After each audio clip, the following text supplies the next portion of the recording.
টালবাহানা না করে নির্বাচনের তফসিল ঘোষণার আহ্বান জানিয়েছেন বিএনপির মহাসচিব মির্জা ফখরুল ইসলাম আলমগীর। রাজনৈতিক দলগুলোর উদ্দেশ্য করে তিনি বলেছেন, বিএনপিকে খাটো করে দেখবেন না, অবজ্ঞা করবেন না। বিএনপি যদি রাস্তায় নামে তাহলে বিষয়গুলো ভিন্নভাবে আসবে। সংস্কারের যে বিষয়গুলোতে সিদ্ধান্ত হয়েছে সেগুলো বাস্তবায়ন করুন। যশোর প্রতিনিধি শিকদার খালিদের তথ্য ও চিত্রের ডেস্ক রিপোর্ট।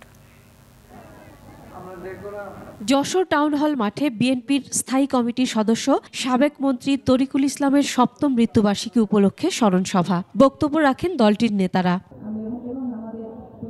সভায় বিএনপি মহাসচিব মির্জা ফখরুল ইসলাম আলমগীর বলেন, জাতীয় সংসদ নির্বাচনের দিনেই গণভোট হতে হবে। সংসদ নির্বাচনের আগে কোনো গণভোট হতে দেয়া হবে না। আমরা খুব পরিষ্কার করে বলতে চাই যে নির্বাচনের দিনই গণভোট হবে, তার আগে ঘটতে হবে না।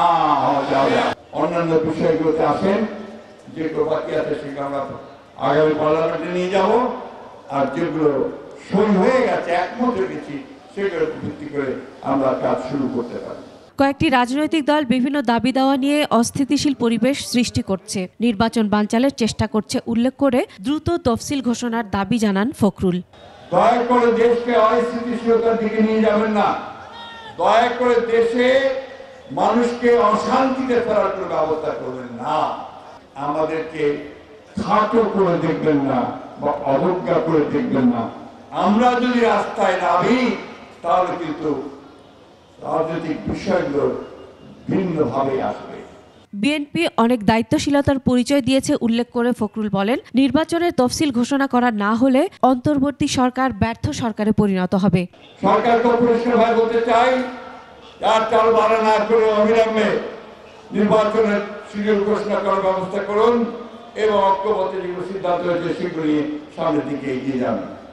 অন্যথায় আপনারা কিন্তু ব্যর্থ সরকারে পরিণত হবেন। ঐক্যমত্য কমিশনের বিরুদ্ধে পক্ষপাত দুষ্টতার অভিযোগও করেন বিএনপি মহাসচিব। Masum আলিসা, desk report, 21 television.